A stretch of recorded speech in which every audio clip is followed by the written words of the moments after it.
I couldn't bear the thought of being stuck with a pregnant woman, making me raise the child alone. His eyes showed disgust, but a big smile spread across his face, knowing this day would come. Even though I had seen it coming, I quickly went to my room, returned with some papers, and handed them to Adam. His face twisted in shock. "What the hell? What's this all of a sudden?" he yelled. "Well, it was your idea. Now, sign it quickly. I'll submit it tomorrow," I said firmly. His face turned red with anger as my words hit him hard. "Watch closely," I declared. "I'll make you regret how you've treated and looked down on me all this time. My name is Rachel. I'm a 31-year-old housewife. Until 5 years ago, I worked for a big mobile company. I met Adam Johnson, my boss, when I was 26. We quickly fell in love and got married. Adam, who was 5 years older than me, was very reliable, especially when teaching me the job as a newcomer who didn't know much. I was very grateful for Adam's clear instructions. We became friends and often went out to dinner. When he asked me out, I was thrilled, especially since I had never dated anyone before.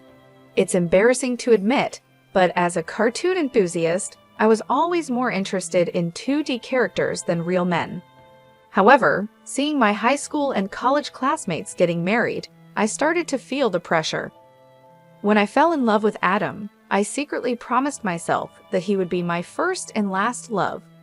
So when we started dating and got married a year later, I was overjoyed. I was extremely happy. Adam was good-looking and popular among our female coworkers. I was proud to be his wife, and many congratulated us, saying things like, "Congratulations," or "I'm jealous, but I wish you happiness." I was filled with joy and couldn't imagine what was coming next. "You're quitting your job," Adam said. "You're married to me now, so you quit your job, right?" He informed me the day after we registered our marriage. Adam surprised me with this news. "I've always wanted my wife to focus only on the house," Adam said. "Don't worry, I can support both of us with my income," he added. But this was so sudden, and he had never mentioned it before. I was shocked. Adam had never talked about me quitting my job before our marriage.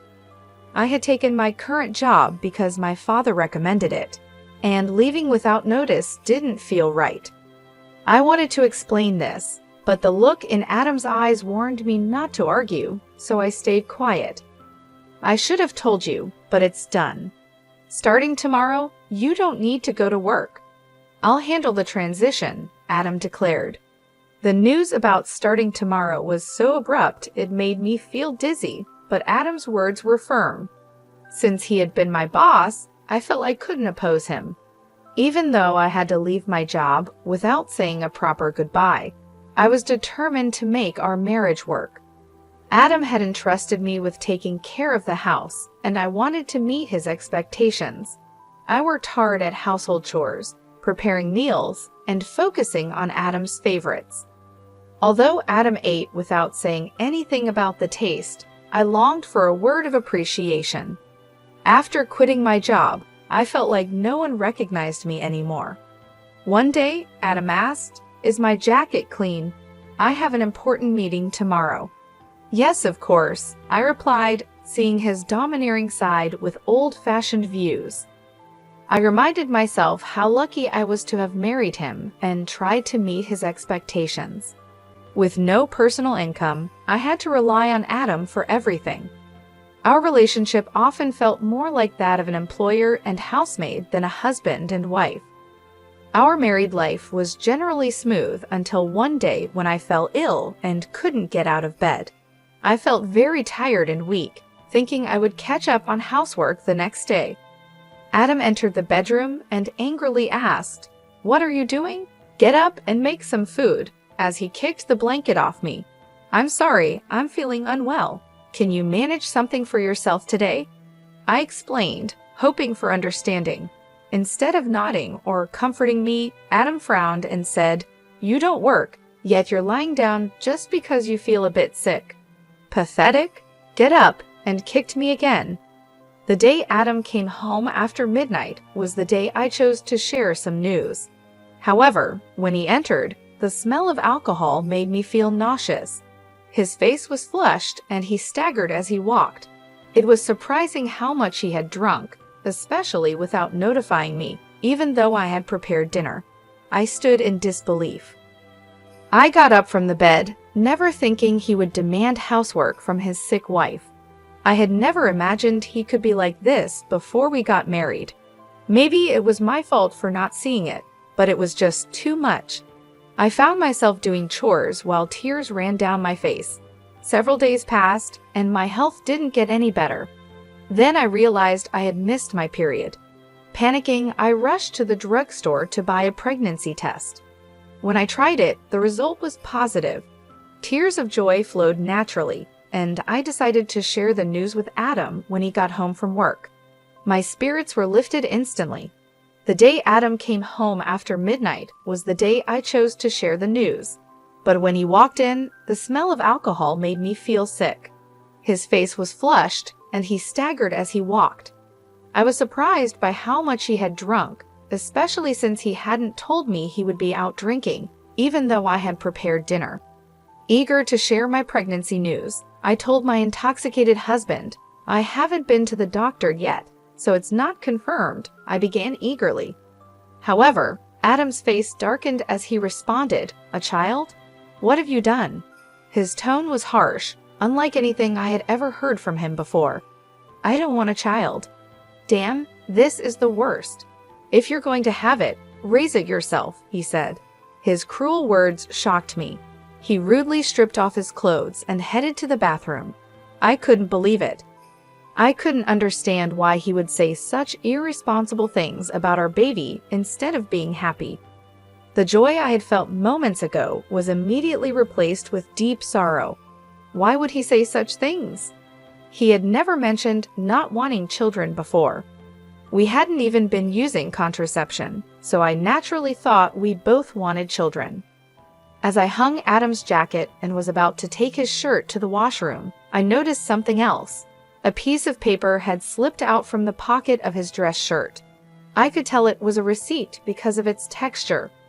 At first, I thought it was just a receipt from tonight's gathering and was about to throw it away, but then I saw the name of the place.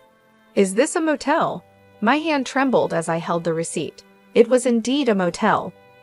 The shock of this discovery weighed heavily on my heart. Why doesn't Adam love me? Isn't marriage supposed to be between two people who love each other? We've only been married for just over a year. How could this be? I have been lost in imaginary romances for years, never really experiencing a true relationship. I couldn't accept this harsh reality right away, but the idea of Adam cheating started to make sense, and everything began to fall into place. Had Adam been using me from the start of our marriage? Was he truly in love with the person he was cheating with while I was just a convenient housekeeper? These doubts swirled in my mind.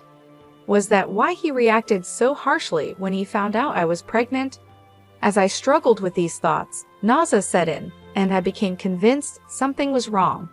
Yes, there was no doubt now maybe the reason he made me quit my job was because his mistress worked there. Everything started to make sense, as if he had married me for stability, not love. The line between reality and my imagination became blurry, but I couldn't deny the cruel words he had said after learning about my pregnancy. That day, I decided to gather evidence of Adam's cheating.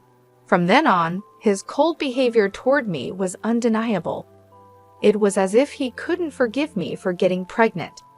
Even though he knew I was suffering from morning sickness, he would deliberately eat smelly foods near me and criticize my housework, forcing me to redo tasks. My pregnant body had to endure a lot, and my heart felt heavy. Despite this, I continued to investigate his affair. Adam never let go of his cell phone, even taking it with him to the bathroom, making it impossible for me to sneak a look. When I secretly checked Adam's room, it was always neat and tidy, with nothing incriminating in sight. He was meticulous at work, and his desk was always in perfect order. I realized it would be challenging to catch him off guard directly.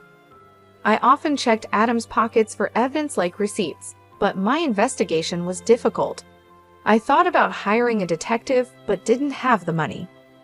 While I was deep in thought, I received an unexpected phone call from my father. "Hello, it's me, your dad. How are you?" he asked. Surprised by his call, given his busy schedule, I replied, "Dad, what's going on? Aren't you busy with work?" "My employees have been doing well, so I'm not that busy," he explained. My father, the CEO of a company in Italy, was always a workaholic. I didn't have many childhood memories of playing with him, but I respected his dedication to his job. His unexpected call left me curious about the reason. "So what's happening?" I asked. My father then revealed a shocking truth. "Is that really true?" I asked in disbelief. "Yes, he's not the type to lie." "I want you to believe me," my father reassured me. Initially in shock and unable to respond, I felt a mix of anger and frustration as the pieces of the puzzle came together. "Thank you, Dad. I'll do my best," I replied. I thanked him before hanging up the phone. My investigation was finally paying off, but the new information also made me feel angry and frustrated. The tension between Adam and me continued to grow, and even though I was pregnant, Adam remained distant. Every time he acted this way, I felt a deep hatred towards him. Months passed, and our relationship stayed strained. Eventually, something happened that changed everything. At 9 months pregnant, I was always careful around Adam, living in constant fear. I tried to avoid him, leading a quiet and stifled life. One day, I cooked dinner as usual. When Adam came home, we sat at the dining table. As I quietly ate, Adam suddenly slammed his fork down. "What is this? It's tasteless," he exclaimed, throwing the food I had prepared onto the floor. I was shocked by his outburst and tried to understand what had just happened. The anger at seeing the meal I had cooked discarded right in front of me started to build up inside. "I've noticed you've been complaining about the taste of the meals recently," I said. Adam criticized my cooking, saying it was bland. Since becoming pregnant, I had been using less seasoning to make healthier meals. This was only temporary until the baby was born. If he found the food plain, he could have added some salt himself. Why did he have to throw it on the floor? I was about to argue when Adam sneered and said hurtful words. "I don't want a woman with a belly like a monster. You'll have to raise the kid by yourself," he said, looking at my swollen belly with a nasty smile. I had always feared this day might come, even though I hoped for a different outcome. Quickly, I went to my room, grabbed a document, and returned to Adam. "Fine, here are the divorce papers," I said, pushing the papers in front of him. Adam's face twisted in shock. "What the hell? What's this all of a sudden?" he stammered. "Well, it was your idea. Now sign it quickly." "I'll submit it tomorrow," I responded. The truth was, I had been thinking about divorce ever since I began suspecting Adam of cheating. However, with a child on the way, I wasn't sure if I could support myself. But now, I had a different plan in mind. My determination seemed to provoke Adam. His face turned red with anger. "Just watch. I'll make you regret every moment you looked down on me and tried to control me. Do you think you can survive without me? You have a baby to care for, and you'll regret this," he threatened. But my resolve was firm. I wasn't going to back down. "I'll be fine. Don't worry about me," I assured Adam. Maybe irritated by my confidence, he snatched the divorce papers and started filling in the blanks. "Here you go. If this is what you wanted, it's yours," he said. "Thank you," I responded. Adam probably didn't believe I would actually submit the divorce papers, as he handed them over without any fuss. The next day, I submitted the divorce papers and left the house. I knew he would be surprised when he came home from work and found out. After that, I moved to my parents' home, mostly because my father had returned to the Australia from Italy and suggested that I stay with them. It was the right decision at the time. I was tired of my life with Adam and deeply thankful to my father. On the day I left our home, Adam called me 5 times, but I ignored all his calls. Eventually, he stopped calling, which made it clear that I didn't mean much to him. He was probably happy with his mistress and might even remarry soon. I decided to move on from Adam. 7 months passed, and I had my baby, who was born safely. I was now living happily with my parents and my baby. While I was enjoying this peaceful life with my family, Adam called again. I ignored his calls at first, but after several persistent attempts, I finally answered. "Hello, what do you want now?" I asked, wary of his tone. "Hey, what's going on? Why were you on that show? And since when were you the daughter of a CEO with millions of dollars? I never knew that." Adam's voice was full of surprise and anger. It turned out that Adam had seen a TV show that aired after I returned to my family home. I had been featured on the show because of my father's role as the CEO of a well-known global tech company. The show highlighted the lavish lifestyle of the CEO's family, and during the interview, they mentioned our family's wealth, estimating it at around $40 million. I never expected Adam to see that show, but the power of television is incredible. Oh, by the way, I didn't tell you that I have an asset of $50 million due to an early inheritance. That's why I was able to divorce you, I said. Yes, my father had informed me about the inheritance, which gave me the confidence to live comfortably even after divorcing you. Upon hearing this, Adam's reaction was immediate, and he was furious. What? That's not fair. Why didn't you tell me about this before? Half of it is mine, right? Give me the money now, he demanded. I calmly replied, just as I thought, after seeing the show, all you could think about was getting money from me. Gifts from parents aren't included in property division. Are you forgetting your own mistakes? Adam seemed confused and asked, "What are you talking about?" I continued, "I'm tired of your anger, Adam. You called me, so you should know you can't blame me for what you did. You cheated, didn't you? With your new wife, who's a junior from your company. You started dating her even before our marriage." Adam was clearly shocked by the information I had from my father. I finally had the upper hand. "Did you think I wouldn't find out? My father has many contacts in your company, and one of them told me about your affair. I've never mentioned it, but I will be demanding child support." Still in denial, Adam protested, "Stop joking. Why should I pay child support? It's all because of you, right? You got pregnant on your own and slacked off with household chores. It's all your fault." Hearing Adam blame me without apologizing for his own mistakes was unbelievable. I couldn't believe I was ever married to someone so lacking in common sense. I knew then that leaving him was the right decision. Adam continued, "I'm broke. My wife spent all the money I earned, and now I'm in debt," he pleaded.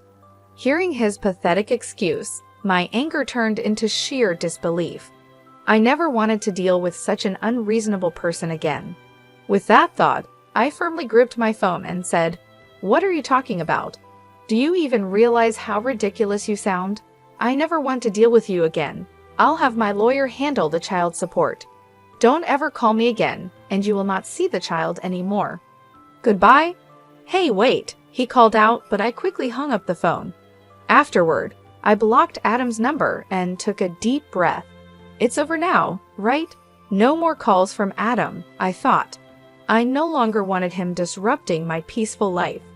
Just then, I heard my baby crying from the other room and rushed to soothe the baby. In the end, Adam started paying child support every month. According to a former colleague, the woman he remarried was quite a spendthrift, and he had to cover his living expenses with debt. It seemed that because of these circumstances, Adam had tried to get a share of my inheritance by calling me. However, Adam didn't get a single penny from me. Now, his expenses were more than his income, and he was struggling. Whether it was because he felt his life was falling apart, or he couldn't stand being looked down upon by his colleagues, things only got worse for him. He made the mistake of starting his job search only after leaving his current company, which forced him into a life of poverty. Hearing this from a colleague didn't affect me at all. I thought he deserved every bit of the hardship. The harsh words and cold behavior he showed me will never fade from my memory. I sincerely hope he gets what he deserves. Meanwhile, I'm enjoying being a parent with the help of my parents. My baby is growing up healthy and happy. I feel supported and loved in my family's home, and I no longer have to worry about money. My father, who is a successful CEO, mentioned that he wants to pass the company on to me. This news was both surprising and motivating. I realized that I needed to prepare myself for the responsibilities that come with running a company. My father has always been a hardworking man, and I want to make him proud, so I started learning more about the business, taking on small tasks to understand how things work. I knew it wouldn't be easy, but I was determined to succeed. Living with my parents has given me a chance to rebuild my life. I feel more confident and ready to face the future. My father's belief in me has inspired me to aim high. He believes in my abilities, and that belief has become a source of strength for me. Every day, I work on balancing my role as a mother with my preparations to take over the company. It's challenging, but I find joy in every moment. My baby's laughter and my parents' support keep me going. I am grateful for this second chance at life, away from the toxic relationship with Adam. I often reflect on my past with Adam. His betrayal and cruelty hurt deeply, but they also taught me valuable lessons about strength and self-worth. I have grown from that experience and come out stronger. Now, I am focused on building a bright future for myself and my child. The pain of the past is slowly fading, replaced by the hope and excitement of what lies ahead. I am determined to create a happy and stable life for my child, and with my family by my side, I know I can achieve anything I set my mind to. Looking back, I see that leaving Adam was the best decision I ever made. It allowed me to find myself again and to discover my true potential. I am no longer the scared, uncertain person I once was. I am a strong, capable woman, ready to take on the world. I hope Adam understands the consequences of his actions. As for me, I will keep moving forward, taking advantage of every opportunity that comes my way, and making the most of each day. I am ready for whatever the future brings, confident that I can handle any challenge.